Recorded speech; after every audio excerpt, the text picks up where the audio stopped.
G20 dinner में sari suit में दिखे विदेशी मेहमान, बाइडेन ने पीएम मोदी के साथ ली सेल्फी। आंध्र के पूर्व सीएम चंद्रबाबू कोर्ट में किए गए पेश, 10 घंटे तक चली पूछताछ। प्रशांत भूषण ने ओडिशा सरकार को दी चेतावनी, कहा किसानों को जमीन वापस नहीं दी तो केस करेंगे। बंगाल के राज्यपाल और शिक्षा मंत्री में जुबानी जंग जारी, बोस ने केंद्र और राज्य सरकार को लिखा गोपनीय पत्र। बंगाल के राज्यपाल और शिक्षा मंत्री में जुबानी जंग जारी, बोस ने केंद्र और राज्य सरकार को लिखा गोपनीय पत्र।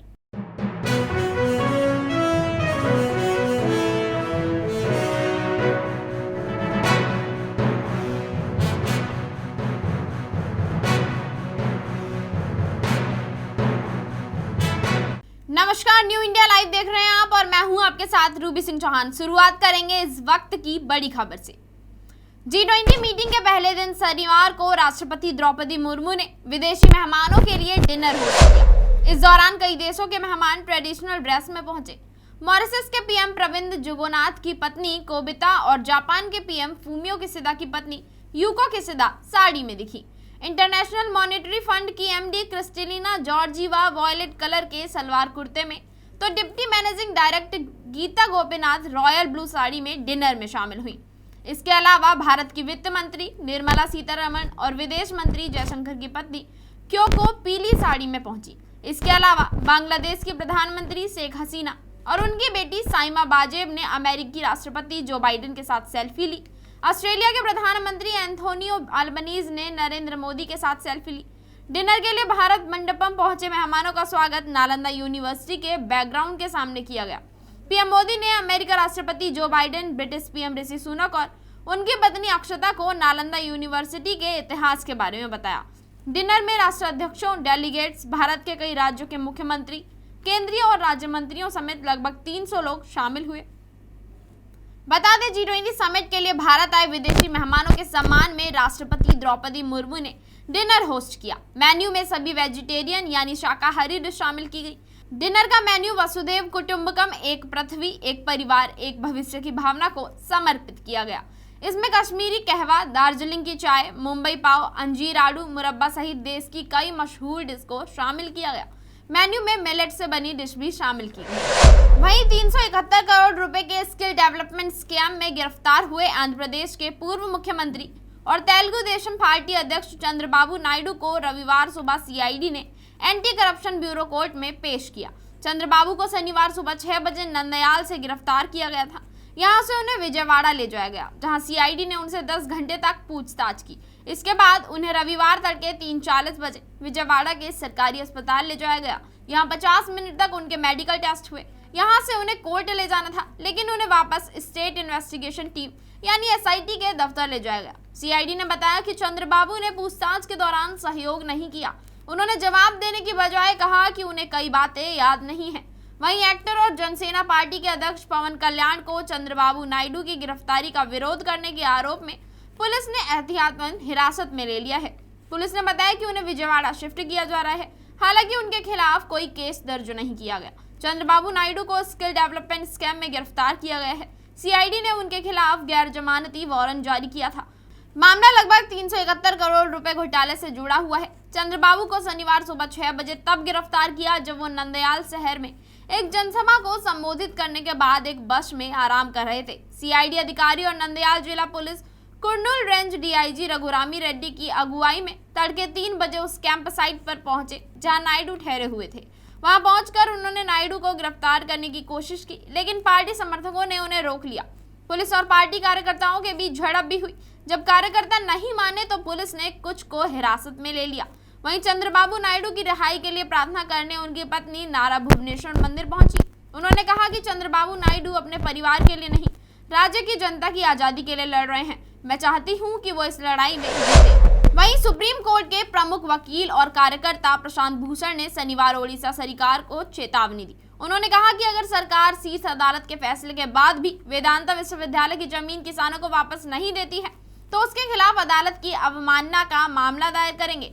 दरअसल भूषण शनिवार को सुप्रीम कोर्ट से मिली वेदांता विश्वविद्यालय संघर्ष समिति की जीत का जश्न मनाने के लिए पुरी जिले के बेलाडाला गांव में किसानों की एक सभा को संबोधित कर रहे थे। सुप्रीम कोर्ट ने इस साल अप्रैल में उड़ीसा हाई कोर्ट के साल 2010 के फैसले को बरकरार रखा था, जिसने प्रस्तावित विश्वविद्यालय के लिए लगभग 6000 एकड़ जमीन हासिल करने के लिए ओडिशा सरकार द्वारा शुरू की गई भूमि अधिग्रहण कार्यवाही को रद्द कर दिया था। भूषण ने कहा कि राज्य सरकार को प्रभावित किसानों को जमीन लौटाना शुरू करना चाहिए। उन्होंने कहा कि चूंकि जमीन का उद्देश्य पूरा नहीं हुआ, इसलिए किसानों को उनके प्लॉट वापस कर देने चाहिए। साथ ही उन्होंने इस तरीके की निंदा भी की जिस तरह से राज्य और केंद्र की सरकारें ओडिशा में विभिन्न कॉरपोरेट फर्मों को खदानें आवंटित कर रही है। उन्होंने आरोप लगाया कि खदानों का आवंटन मानदंडों को ताक पर रखकर किया जा रहा है। कहा कि अगर ये प्रथा जारी रही तो आने वाली पीढ़ियों के लिए बहुत कम खनिज बचेगा। भूषण ने नियमगिरी, काशीपुर और बोलांगीर के उदाहरणों का हवाला दिया, जहां कॉरपोरेट खनन कार्यों को सुविधाजनक बनाने के लिए स्थानीय आदिवासियों को बेदखल कर दिया गया था। वहीं कार्यक्रम में कार्यकर्ता मेधा पाटकर ने कहा कि प्राकृतिक वनस्पति और जीव जंतु लोगों के लिए जीवन रेखा के रूप में काम करते हैं और स्थानीय लोग प्राकृतिक संसाधनों पर अपने अधिकारों को बनाए रखने के लिए लड़ रहे हैं। ओपीसीसी अध्यक्ष शरद पटनायक और वरिष्ठ कांग्रेस नेता निरंजन पटनायक ने वेदांता समूह द्वारा विश्वविद्यालय स्थापित करने के लिए 6000 परिवारों की कृषि भूमि आवंटित करने के लिए बीजेपी और भाजपा सरकारों की आलोचना की। किसान रैली का आयोजन करने वाले उमा बल्लभ रथ ने कहा कि किसानों को जमीन तुरंत वापस मिल जानी चाहिए। वहीं पश्चिम बंगाल में सरकार और राजभवन के बीच तकरार खत्म होने का नाम नहीं ले रही है। शिक्षा मंत्री ब्रत्य बसु ने एक बार फिर राज्यपाल सीबी आनंद बोस पर जमकर हमला बोला और उन पर राज्य में उच्च शिक्षा प्रणाली को बर्बाद करने और विश्वविद्यालय में कठपुतली शासन चलाने का आरोप लगाया है। इस पर बोस ने शनिवार को चेतावनी दी कि आधी रात में बड़ी कार्रवाई की जाएगी। अब बताया जा रहा है कि राज्यपाल ने 2 गोपनीय सीलबंद पत्रों पर हस्ताक्षर किए। आधी रात आने पर राजभवन के एक अधिकारी ने बताया कि बोस ने 2 गोपनीय सीलबंद पत्रों पर हस्ताक्षर किए हैं। इनमें से एक राज्य सचिवालय नबन्ना और दूसरे केंद्र सरकार के लिए है। हालांकि अधिकारी ने अभी यह खुलासा नहीं किया कि इन पत्र में क्या लिखा है। अधिकारी ने एक समाचार एजेंसी से कहा कि पत्रों में क्या लिखा है इसके बारे में बाद में पता चलेगा। बातचीत में उन्होंने संकेत दिया कि ये पत्र राज्यपाल और राज्य सरकार के बीच हालिया जुबानी जंग पर हो सकते हैं। संयोग से बोस ने राजभवन में मुख्य सचिव एचके द्विवेदी के साथ एक बैठक करने के कुछ घंटे बाद पत्रों पर हस्ताक्षर किए। हालांकि बैठक के विषय का खुलासा राज्य सरकार या राजभवन में नहीं किया। इससे पहले दिन में बोस ने राज्य के शिक्षा मंत्री की कड़ी आलोचना की और हमलों की पृष्ठभूमि में आधी रात को बहुत बड़ी कार्रवाई की चेतावनी दी थी। राज्यपाल बोस ने कहा था कि आज आधी रात होने का इंतजार कीजिए, आप देखेंगे कि कार्रवाई क्या होती है। इसके कुछ मिनटों में शिक्षा मंत्री बसु ने राज्यपाल का नाम लिए बिना उन्हें शहर में नया पिशाच कहकर उनका मजाक उड़ाया और लोगों को उनसे सावधान रहने की सलाह तक दे डाली। बता दें कि बंगाल सरकार और राजभवन के बीच जारी वाकई युद्ध जारी है। शुक्रवार को बसु ने राज्यपाल पर राज्य में उच्च शिक्षा प्रणाली को बर्बाद करने की कोशिश करने का आरोप लगाया था। उन्होंने कहा कि राज्यपाल की हालिया कार्रवाई का उद्देश्य उच्च शिक्षा प्रणाली को दिवालिया बनाना है। साथ ही कहा कि राज्यपाल संबंधित राज्य विश्वविद्यालयों की विधियों को नष्ट कर रहे हैं। ऐसी नियुक्तियां किसी से परामर्श किए बिना की गई हैं। वो तानाशाही तरीके से काम कर रहे हैं। उन्होंने कहा कि कानून के अनुसार राज्यपाल राज्य विश्वविद्यालयों के कुलाधिपति है, उन्हें सीमा का उल्लंघन नहीं करना चाहिए। उन्होंने कहा कि हम राज्यपाल की ऐसी कार्रवाई पर चुप नहीं रहेंगे। वहीं त्रिपुरा के सिपाहीजला जिले की अल्पसंख्यक बहुल बक्सा नगर सीट उपचुनाव में माकपा को 30,000 से अधिक वोटों से हराने वाले तफजल हुसैन अब राज्य में भाजपा का बड़ा चेहरा बनकर उभरे हैं। बक्सा नगर विधानसभा क्षेत्र से 66% से अधिक मतदाता अल्पसंख्यक समुदाय के हैं और ये निर्वाचन क्षेत्र माकपा का गढ़ रहा है। त्रिपुरा में अल्पसंख्यक बहुल बक्सानगर विधानसभा क्षेत्र में हुसैन की जीत को भाजपा के लिए राजनीतिक रूप से महत्वपूर्ण माना जा रहा है। गौरतलब है कि भाजपा पर पूर्वोत्तर राज्य में अल्पसंख्यकों के हितों को अनदेखी करने का आरोप लगता है। बक्सानगर सीट पर हुए उपचुनाव में तफजल हुसैन को 33,849 वोट मिले, जबकि माकपा के मिजान हुसैन को महज 3,884 वोट। 25 वर्षों में पहली बार कम्युनिस्टों ने अपना गढ़ बक्सानगर खो दिया। मुख्यमंत्री माणिक साहा और उनके कैबिनेट सहयोगियों के नेतृत्व में आक्रामक प्रचार के चलते भाजपा ने माकपा को उसके गढ़ में मात दी। हुसैन ने बक्सानगर में उपचुनाव जीतने के बाद संवाददाताओं से कहा कि पिछले 40 वर्षों से बक्सानगर के लोग को माकपा और कांग्रेस ने मूर्ख बनाया है। आज लोगों ने अपने साथ हुए दुर्व्यवहार का बदला ले लिया। हुसैन ने कहा कि लोगों ने सबक सिखाने के लिए भाजपा को बड़ी संख्या में वोट दिया है। वहीं भारत के पहले सौर मिशन आदित्य L1 तीसरी बार कक्षा बदलने की प्रक्रिया को सफलतापूर्वक पूरा कर चुका है। भारतीय स्पेस एजेंसी इसरो ने ट्वीट कर बताया कि बंगलुरु स्थित स्ट्रेक सेंटर से आदित्य L1 के पृथ्वी की कक्षा बदलने का तीसरा चरण सफलतापूर्वक पूर्ण किया गया। ऑपरेशन के दौरान मॉरिशस, बेंगलुरु और पोर्ट ब्लेयर स्थित इसरो के ग्राउंड स्टेशनों से मिशन की प्रक्रिया को ट्रैक किया गया। इसरो ने बताया कि इससे पहले 3 सितंबर को आदित्य L1 ने पहली बार सफलतापूर्वक कक्षा बदली थी। इसरो ने सुबह करीब 11:45 बजे बताया कि आदित्य L1 की अर्थ बाउंड फायर किया था, जिसकी मदद से आदित्य L1 ने कक्षा बदली। वहीं इसरो ने दूसरी बार 5 सितंबर को अपनी कक्षा बदली थी। इसरो ने ट्वीट कर इसकी भी जानकारी दी थी। वहीं कक्षा बदलने का चौथा अभ्यास 15 सितंबर को लगभग 2 बजे निर्धारित किया गया। इसरो के अनुसार आदित्य L1 16 दिन पृथ्वी की कक्षा में बिताएगा। इस दौरान 5 बार आदित्य L1 की कक्षा बदलने के लिए अर्थ बाउंड फायर कराया जाएगा। भारतीय स्पेस एजेंसी इसरो ने 2 सितंबर को भारत के पहले सौर मिशन आदित्य L1 की लॉन्चिंग की थी। इसरो ने PSLV C-57 लॉन्च व्हीकल से आदित्य L1 को सफलतापूर्वक लॉन्च किया था। लॉन्चिंग आंध्र प्रदेश के श्रीहरिकोटा के सतीश धवन स्पेस सेंटर से हुई थी। ये मिशन भी चंद्रयान 3 की तरह पहले पृथ्वी की परिक्रमा करेगा और फिर ये तेजी से सूरज की दिशा में उड़ान भरेगा। जानकारी के अनुसार आदित्य L1 अंतरिक्ष यान को सौर कोरोना के दूर अवलोकन और L1 पर सौर हवा की यथास्थिति अवलोकन के लिए बनाया गया है।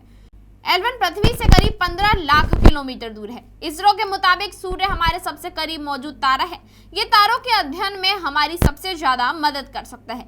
इससे मिली जानकारियां दूसरे तारों, हमारी आकाशगंगा और खगोल विज्ञान के कई रहस्य और नियम समझने में मदद करेंगी। हमारी पृथ्वी से सूर्य करीब 15 करोड़ किलोमीटर दूर है। आदित्य L1 वैसे तो इस दूरी का महज 1% ही तय कर रहा है, लेकिन इतनी सी दूरी तय करके भी ये सूर्य के बारे में हमें ऐसी जानकारी देगा जो पृथ्वी से पता करना संभव नहीं है। वहीं बिहार के शिक्षा मंत्री चंद्रशेखर ने एक बार फिर से विवादास्पद बयान दिया है। चंद्रशेखर ने कहा कि इस्लाम के संस्थापक पैगंबर मोहम्मद मर्यादा पुरुषोत्तम थे, जो एक संस्कृत वाक्यांश है जिसका अनुवाद पूर्ण पुरुष होता है। उन्होंने कृष्ण जन्माष्टमी के एक कार्यक्रम में एक सभा को संबोधित करते हुए ये बयान दिया। उनके इस बयान पर राजनीति तेज हो गई है। बता दें कि हिंदू पौराणिक कथाओं में भगवान राम को मर्यादा पुरुषोत्तम के नाम से संबोधित किया जाता है। नालंदा जिले में आयोजित जन्माष्टमी के कार्यक्रम में चंद्रशेखर ने कहा, जब दुनिया में शैतानवाद बढ़ गया, विश्वास समाप्त हो गया, बेईमान लोग और शैतान चारों ओर थे, तब मध्य एशिया के क्षेत्र में भगवान ने महान पुरुषत्व मर्यादा पुरुषोत्तम पैगंबर मोहम्मद के रूप में एक प्रतिभाशाली व्यक्ति का निर्माण किया, ताकि लोगों के मन में भगवान के प्रति विश्वास आए। राष्ट्रीय जनता दल नेता ने कहा, पैगंबर मोहम्मद इस्लाम विश्वासियों के लिए आए थे। इस्लाम बेईमानों के खिलाफ आया। इस्लाम बुराई के खिलाफ आया। बेईमान भी खुद को मुसलमान कहते हैं और इसकी इजाजत इस्लाम नहीं देता है। चंद्रशेखर द्वारा पैगंबर मोहम्मद की तुलना मर्यादा पुरुषोत्तम से करने के तुरंत बाद भाजपा ने पलटवार करते हुए कहा कि लालू प्रसाद यादव के नेतृत्व वाली राजद धर्म और जाति के नाम पर उन्माद फैलाकर वोट हासिल करने की कोशिश कर रही है। भाजपा प्रवक्ता अरविंद कुमार सिंह ने कहा, शिक्षा मंत्री चंद्रशेखर मानसिक बीमार के शिकार हो गए हैं। कभी तो वो रामायण पर टिप्पणी करते हैं, तो कभी पैगंबर मोहम्मद के बारे में बोलते हैं। ये लोग धर्म और जाति के नाम पर लड़कर वोट की राजनीति करते हैं और इसकी जितनी निंदा की जाए कम है। वहीं बिहार बीजेपी के मीडिया प्रभारी दानिश इकबाल ने कहा कि जिस प्रकार से नीतीश कुमार के शिक्षा मंत्री का बयान आया है, वो तुष्टीकरण की पराकाष्ठा है। सीएम नीतीश को शिक्षा मंत्री पर कार्रवाई करनी चाहिए। इसी के साथ इस बुलेटिन में इतना ही। जुड़े रहे हमारे साथ और देखते रहें न्यू इंडिया लाइव।